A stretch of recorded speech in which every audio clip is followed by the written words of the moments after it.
પરસોત્તમ માસના પવન અવસરે સૌરાષ્ટ્ર એજ્યુકેશન ફાઉન્ડેશનના ક્ષત્રિય લોકવિજ્ઞાન કેન્દ્ર દ્વારા ભજ ગોવિંદમ મૂઢમતે વિષય પર વિશિષ્ટ કાર્યક્રમનું આયોજન કરવામાં આવ્યું હતું.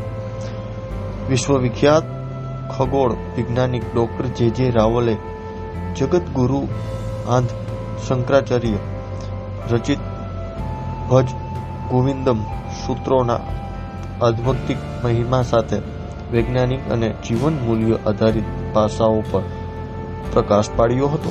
ત્યારે જો અમારો ખાસ અહેવાલ એ સંદર્ભે ત્યારે પ્રાદેશિક લોકવિજ્ઞાન કેન્દ્ર રાજકોટમાં ડૉક્ટર જે રાવલ કે જે આપણા ભારતનું ગૌરવ છે અને એક મહાન ખગોળશાસ્ત્રી છે, એ એક વૈજ્ઞાનિક તો છે પણ સાથે આપણી સંસ્કૃતિ, સનાતન સંસ્કૃતિને ઉજાગર કરવા જઈ રહ્યા છે. અને એની સાથે એ આજે ભજગોવિંદમ, આપણને ખ્યાલ છે પરસોત્તમ મહિનો છે અને ગોવિંદને યાદ કરવાના છે, તો ભજગોવિંદમની એક સંગીતમય રજૂઆત થશે. અને સાથે સાથે રાવલ સાહેબ છે એ પોતે એની સમજૂતી પણ આપશે, એનું વિવરણ પણ આપશે. હું છું ઉપાસના મહેતા, મારી સાથે છે આરતી અને અમારી સાથે છે ડૉક્ટર પ્રોફેસર પારુલબેન મહેતા. નમસ્કાર. તો અને આપણા સનાતન ધર્મમાં પણ યજ્ઞ અને એ બાબતે પશુ મારી નાખવું કે હિંસા જેવું એનું બનતું. પછી શંકરાચાર્ય ગયા વારાણસી એટલે આપણે જોઈએ કે કાશી, એનું એક બીજું નામ બી છે વારાણસી, એનું બીજું નામ છે કે બનારસ. એ બનારસ છે એ ત્રણ નામ.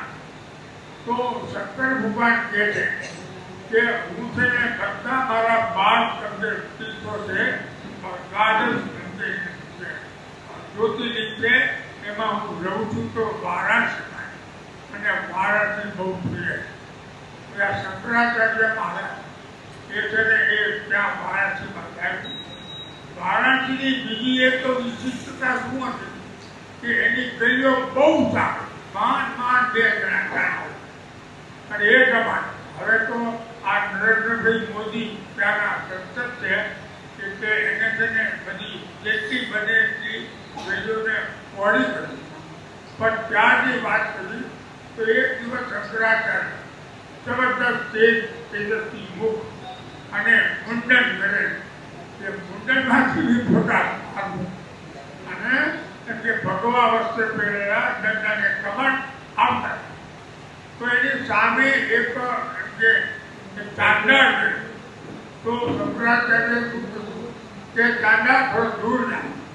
તો ચાંદા શું કહે કે ભગવાન આચાર્ય શંકર, તમે તો અમને સર્વમ ઇદમ ખલુ બ્રહ્મ એવું બધી વાત કરો છો, તમે લેક્ચર ફાળો અને તમે મને કહો છો કે દૂર જાઓ, તમે બ્રહ્મ તો હું બી બ્રહ્મ. શંકરાચાર્યના પગમાં પડી જાય છે કે ગુરુ હવે હું તમને માનું છું, હવે આવું નહીં કરું. આ જ શંકરાચાર્ય થોડા દિવસ પછી એ ગલીઓમાંથી જાય છે અને એમાં તેને બાજુના નાના ઘરમાં મોટા ઉપર જે બારનું રાખી અને એક વૃદ્ધ બ્રાહ્મણ તેને એક ડુકરુંજ એવું છે ને એ ઉદંતની પોખર પડે. તો શંકરાચાર્યને એમ કહ્યું કે આ તો બરાબર નહીં. એ ત્યાં ગયા અને એને કહ્યું કે અરે બ્રાહ્મણ વર્ગ, તમારી ઉંમર 90 વર્ષની થઈ ગઈ છે અને તમે ડુકરુંજને ખબર છો એ હવે ડુકરુંજ તમને મદદ નહીં કરે, એ હવે છે તમે ભગવાનનું નામ. અને ત્યાંથી છે ને આ ભજગોવિંદમ મૂઢ એનું બીજું નામ તેને એ સરપટ મંજરિકા સ્તોત્ર, સરપટ એટલે છાપા, કે શંકરાચાર્ય આપણી જે દુનિયા બગડી છે અને બગડતી જાય છે, આની કેટલી બગડી ગઈ છે, તો એ છે ને એના છાપવા માટે આ પરિણામ શંકરાચાર્ય એક શબ્દ ભજગોવિંદમાં એ મૂઢ શબ્દ વાપરે. મૂઢ એટલે કે અજ્ઞાન, મૂઢ એટલે કે જેને જીવતા આવડતું નથી, જેને જીવતા આવડતું. આ હોળની અંદર બધાને જીવતા આવડતું, તો એ છે ને ભગવાન છે ભજ ગોવિંદ ભજ ગોવિંદ